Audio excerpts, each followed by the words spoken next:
Dining টেবিলে চৈতি বসে বসে পরীক্ষার খাতা দেখছে, আর তার পাশে বসে কাব্য চৈতির দিকে এক দৃষ্টিতে তার মুখের দিকে তাকিয়ে আছে। চৈতি কাব্যর দিকে তাকাতেই বলল, কি দেখছ?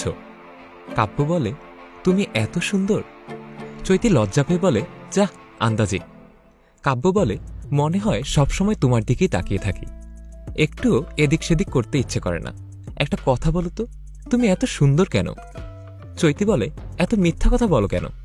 কাব্য তখন বলে, তুমি জানো ভালো করেই আমি তোমার কাছে কখনোই মিথ্যা কথা বলি না।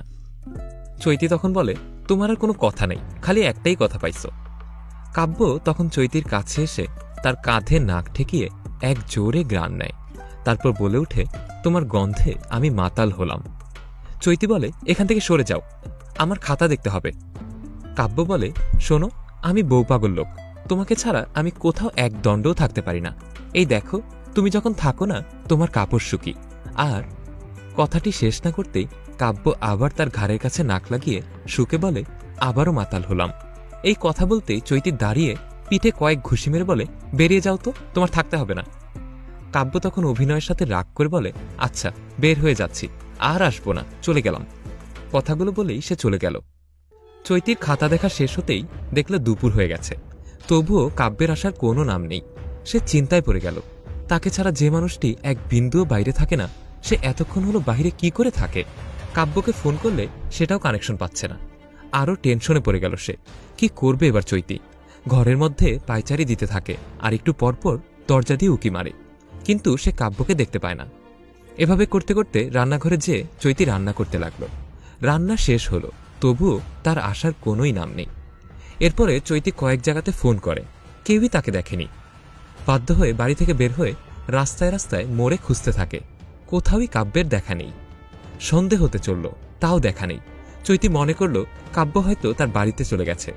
সঙ্গে সঙ্গে বাড়ির দিকে রওনা দিল সে, কিন্তু বাড়িতে এসেও দেখে কাব্য আসেনি। চৈতি এবার কষ্টে কেঁদে ফেলে। এইরকম ঘটনা কখনোই হয়নি। রাত হয়ে যায়, তবুও আসার নাম নেই। চৈতির চুল এলোমেলো হয়ে ডাইনিং টেবিলে সে মাথা নিচু করে বসে আছে। ঠিক 9টা বাজলে কাব্য ঘরে প্রবেশ করে। চৈতি কাব্যকে দেখে দৌড়ে গিয়ে জড়িয়ে ধরে বলে, তোমার যত ইচ্ছা তত আমার দিকে তাকিয়ে থাকো, আমি আর কখনো কিছু বলবো না। কাব্য তখন চৈতির মুখটা উঠিয়ে বলল, আরে শুনো, রাস্তায় বেরোতেই আমার বন্ধু তপুর সাথে দেখা। দেখি সে গাড়ি নামিয়ে বলল, উঠ। সেই যে গাড়ি টান দিয়ে এক লম্বা ট্যুর দিল। আমার মোবাইলের চার্জও শেষ হয়ে গেছিল, তাছাড়া তোমার নতুন মোবাইল নাম্বারটাও মুখস্থ নেই, সুতরাং তোমাকে জানাতেও পারছিলাম না।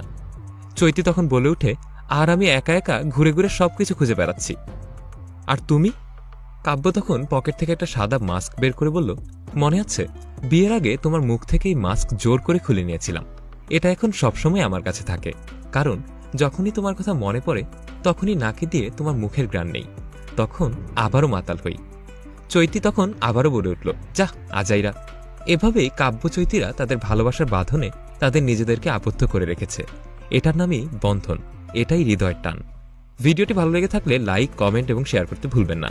কমেন্ট বক্সে জানান আপনার মূল্যবান মতামত। ফলো বাটনটি ক্লিক করুন আপডেট ভিডিওর জন্য। ধন্যবাদ।